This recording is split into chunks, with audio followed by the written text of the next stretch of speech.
छत्रपति वसावा है उनको षड्यंत्र रूप से झूठे मुकदमे में फंसाकर जेल में बंद किया गया है और साथ ही उनके साथ 7 आदिवासियों को जेल में डाला गया है। जो हमारे छत्रपति वसावा विधायक है, वो विधायक एक आदिवासियों की आवाज उठाने वाला, ST SC OBC की आवाज उठाने वाला, जिस तरह से भारत आदिवासी पार्टी और आदिवासी समाज के विचारधारा पर काम करने वाले व्यक्ति को षड्यंत्र रूप से फंसाया जा रहा है। भारत आदिवासी पार्टी के हम सभी विधायक और 4 राज्य के लोग हम आह्वान करते हैं कि छत्रपति वसावा के समर्थन में नर्मदा जिले के अंदर एक बड़ा कार्यक्रम किया जाए और इस कार्यक्रम के अंदर हम शामिल होंगे। मैं भारत आदिवासी पार्टी विधायक होने के नाते हम पूरा इस छत्रपति वसावा जो हमारे आदिवासियों की हमारे जैसी विचारधारा रखने वाला और हमारी आदिवासियों की आवाज उठाने वाला व्यक्ति को हम पूरी तरह से समर्थन करते। उस भाई को न्याय दिलाने के लिए हम कंधे से कंधे मिला के साथ रहने के लिए खड़े हैं। ચૈતર વસાવાને સજા થતા હવે 4 રાજ્યોના આદિવાસી સમાજના લોકો એક થવા જઈ રહ્યા છે। રાજસ્થાન, મધ્યપ્રદેશ, મહારાષ્ટ્ર અને ગુજરાતના ભેલ પ્રદેશના આદિવાસી સમાજના લોકો એક મંચ પર થવા માટેનું આહવાન એ રાજસ્થાનથી થયું છે કે હવે ચૈતર વસાવાને જેલમાં મોકલતાની સાથે જ શું સત્તા પક્ષ ભાજપને એ મુશ્કેલી પડશે? શું છે આખો મામલો અને કેમ 4 રાજ્યના આદિવાસી સમાજના આગેવાનો અને નેતાઓ એક થવા જઈ રહ્યા છે? વિગતે ચર્ચા કરી આ અહેવાલમાં। વર્ષ 2023ની ઘટનાને લઈને આમ આદમી પાર્ટીના ધારાસભ્ય ચૈતર વસાવાને 7 વર્ષની સજા પડે છે। ચૈતર વસાવાની સાથે તેમની પત્ની અને અન્ય કુલ 7 આરોપીઓને 7 વર્ષની સજા પડતા હવે આદિવાસી વિસ્તારની અંદર એ અંબાજીથી ઉમરગામ નહીં પરંતુ આખા એ ભીલ પ્રદેશની જે માંગ થઈ રહી છે એ ભીલ પ્રદેશની અંદર હવે મામલો મેદાને છે। રાજસ્થાનના આસપુર વિધાનસભાના ભારતીય આદિવાસી પાર્ટીના ધારાસભ્ય ઉમેશ મીણાએ એક આહવાન કર્યું છે અને આહવાન કર્યું છે કે ચૈતર વસાવાના સમર્થનની અંદર હવે તમામ આદિવાસી નેતાઓએ એક થવું પડશે। આદિવાસી વિસ્તારની અંદર ધારાસભ્ય ચૈતર વસાવા જે દમખમથી લડી રહ્યા હતા, જે ગુજરાતની આદિવાસી પટ્ટી એટલે કે અંબાજીથી ઉમરગામ સુધી જે પોતાની લડત લડી રહ્યા હતા, એ લડતની અંદર વિપક્ષી નેતાઓમાં માત્ર એક નેતાએ ચૈતર વસાવાની સાથે હંમેશા જોવા મળતા હતા અને એ હતા આનંદ પટેલ।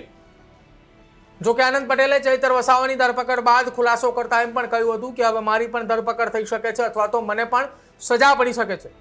આવનારા સમયમાં મનસુખ વસાવા અને દર્શના દેશમુખને પણ સજા પડે તેવી વાત એ આનંદ પટેલે કરી છે।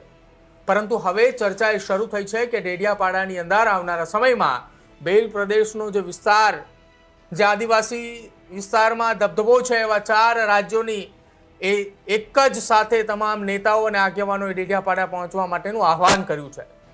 આ આહવાન રાજસ્થાનના આસપુર વિધાનસભાના ધારાસભ્ય ઉમેશ મીણાએ કર્યું છે અને તેમણે ગુજરાતના પણ આદિવાસી નેતાઓને અપીલ કરતા શું કહ્યું અને કેમ ડેડિયાપાડાની અંદર હવે આરપારની લડાઈ થવાની તૈયારીઓ છે, સાંભળો પહેલા। आज हमारे विशेष बात को लेके मैं आया हूँ। गुजरात के अंदर जो हमारे छत्रपति वसावा विधायक है, नर्मदा जिले से डेडियापाड़ा विधानसभा से विधायक साथी हैं और उस विधायक साथी को वो विधायक एक आदिवासियों की आवाज़ उठाने वाला, ST SC OBC की आवाज़ उठाने वाला, जिस तरह से भारत आदिवासी पार्टी और आदिवासी समाज के विचारधारा पर काम करने वाले व्यक्ति को षड्यंत्र रूप से फंसाया जा रहा है। इस बात को लेके भारत आदिवासी पार्टी विरोध और इस निंदा करती हैं। जो सरकार के ये कार्य हरकतों को लेकर डबल इंजन की सरकार भारत के संविधान के अंदर 5वीं अनुसूची 244(1) में आदिवासियों के जल जंगल जमीन और विशेष अधिकार अनुच्छेद 13(3) के ग्राम सभा को विधि का बल होने का दरकिनार कर गुजरात के नर्मदा जिले के डिडियापाड़ा जो विधायक साथी हमारा छत्रपति वसावा है, उनको षड्यंत्र रूप से झूठे मुकदमे में फंसाकर जेल में बंद किया गया है और साथ ही उनके साथ 7 आदिवासियों को जेल में डाला गया है।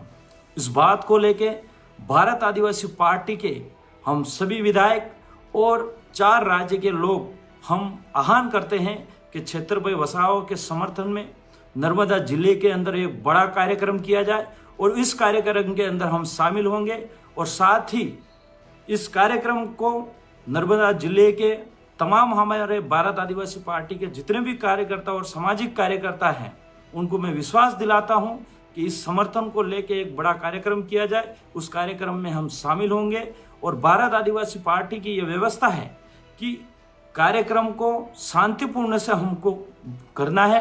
साथ ही हम लोग भारत के संविधान को मानने वाले लोग हैं, कानून को मानने वाले लोग हैं, लोकतंत्र को मानने वाले लोग हैं। तो हम इस कार्यक्रम के अंदर किसी भी प्रकार से कोई दादागिरी वाला जैसा कार्यक्रम नहीं करना है, शांतिपूर्ण से कार्यक्रम करना और शांतिपूर्ण से हमें छत्रपति वसावा को न्याय दिलाने का काम करना है। मैं भारत आदिवासी पार्टी विधायक होने के नाते हम पूरा इस छत्रपति वसावा जो हमारे आदिवासियों की हमारे जैसी विचारधारा रखने वाला और हमारी आदिवासियों की आवाज़ उठाने वाला व्यक्ति को हम पूरी तरह से समर्थन करते। उस भाई को न्याय दिलाने के लिए हम कंधे से कंधे मिला के साथ रहने के लिए खड़े हैं। सभी साथियों को एक बार पुनः आप सभी साथियों को जोहार। તો આનંદ પટેલ અને ચૈતર વસાવા બંને એકબીજાની સાથે અનેક લડાઈની અંદર આદિવાસીઓના હક માટે લડતા એ જોવા મળી રહ્યા છે। જો કે આ તમામની વચ્ચે હવે ચૈતર વસાવાને 7 વર્ષની સજા થતાની સાથે જ આદિવાસી વિસ્તારના ધારાસભ્યોને એક મંચ ઉપર પોતાના રાજકીય પાર્ટીના એ પક્ષ અથવા તો એક ખેસ ઉતારીને આવવા માટેનું આહવાન કરાયું છે। કોંગ્રેસના આદિવાસી વિસ્તારના ધારાસભ્યોની વાત કરવામાં આવે તો ગણીને 4 થી 5 જેટલા ચૂંટાયેલા પ્રતિનિધિઓ છે। સામે પક્ષે આમ આદમી પાર્ટી પાસે આદિવાસી નેતા તરીકે ચૂંટાયેલા ધારાસભ્ય તરીકે ચૈતર વસાવા એક હતા। જો કે ભારતીય જનતા પાર્ટીનું આદિવાસી વિસ્તારની અંદર દબદબો એ ખૂબ વધુ છે। 27 જેટલી અનામત એ આદિવાસી વિસ્તારની રિઝર્વ સીટ ઉપર સૌથી વધુ ચૂંટાયેલા સદસ્યો એ ભારતીય જનતા પાર્ટીના છે, પરંતુ હવે તેની સામે ભાજપને કપરા ચડાણે આવનારા 2027માં દેખાઈ રહ્યા છે। કપરા ચડાણ એટલા માટે કે ચૈતર વસાવાને સજા થતાની સાથે જ હવે તમામે આદિવાસી વિસ્તારના ચૂંટાયેલા પ્રતિનિધિઓ જે વિપક્ષની ભૂમિકામાં છે તે એક મંચ ઉપર થવા જઈ રહ્યા છે। અને જો આ એક મંચ ઉપર તમામે આદિવાસી વિસ્તારના ચૂંટાયેલા પ્રતિનિધિઓ થાય છે તો આવનારા સમયની અંદર સત્તા પક્ષ માટે ખૂબ મોટા અને આકરા ચલાણ છે। ભારતીય આદિવાસી પાર્ટી તરફથી આસપુર વિધાનસભાના એ ચૂંટાયેલા એ ધારાસભ્ય ઉમેશ મીણાની સાથે સાથે રાજસ્થાનની અંદર 4 જેટલા ધારાસભ્યો એ ભારતીય આદિવાસી પાર્ટીના ચૂંટાયેલા છે। તેની સાથે સાથે મધ્યપ્રદેશ, મહારાષ્ટ્ર એ બંને રાજ્યોના પણ એ ચૂંટાયેલા આદિવાસી વિસ્તારના વિપક્ષી નેતાઓએ હવે ડેડિયાપાડાની અંદર ધામા નાખવાની તૈયારીઓ દર્શાવી છે। સામાજિક ન્યાયિક લડાઈ માટેની આ તૈયારીઓ દર્શાવી છે। અને હવે આ લડાઈની અંદર ઉમેશ મીણાએ જે કહ્યું હતું કે હવે કાયદાકીય રીતે લડાઈ લડવી પડશે અને જો કાયદાકીય રીતે લડાઈની અંદર ચૈતર વસાવા જેલમાંથી નથી છૂટતા તો આવનારા સમયની અંદર આદિવાસી વિસ્તારોની અંદર રાજસ્થાન, મધ્યપ્રદેશ અને મહારાષ્ટ્રના એ વિપક્ષી નેતાઓએ ધામા નાખશે અને સત્તા પક્ષ ભાજપની સામે જો મોરચો માંડે છે તો 27માં ખૂબ આકરા ચઢાણ એ સાબિત થવાના છે।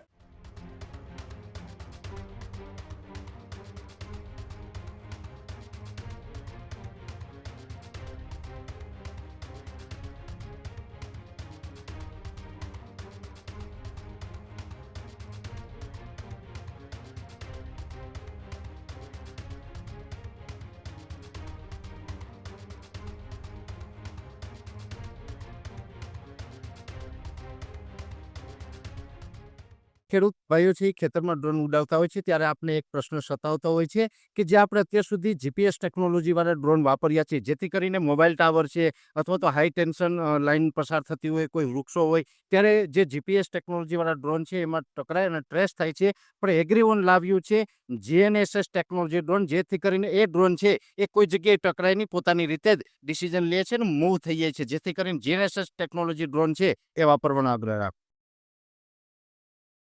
આ જ પ્રકારની તમામ અપડેટ જોવા માટે ન્યૂઝરૂમ ગુજરાતને લાઇક, શેર અને સબસ્ક્રાઇબ કરવાનું ભૂલતા નહીં.